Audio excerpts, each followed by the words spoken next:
কোটা আন্দোলনকারীদের সঙ্গে বিরোধী পক্ষ আর পুলিশের সংঘর্ষে নিহতদের গায়েবানা জানাজার আয়োজন করা হয় ভিসি চত্বরে। বিকেল ৪টায় জানাজা শেষে কফিন মিছিল বের করে আন্দোলনকারীরা। রাজু ভাস্কর্যের সামনে তাদের বাধা দেয় পুলিশ, ছোড়ে টিয়ার শেল, সাউন্ড গ্রেনেড।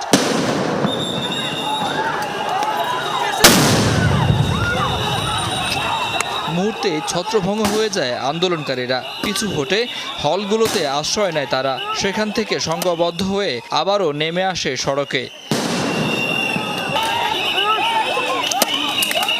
ইট ছোড়ে পুলিশের ওপর, পুলিশও জবাব দেয় রাবার বুলেট আর টিয়ার শেল দিয়ে। চলতে থাকে সংঘর্ষ। কলা ভবন, ভিসি চত্বর, মল চত্বর আর হলগুলোর সামনে পর্যন্ত চলে ধাওয়া পাল্টা ধাওয়া।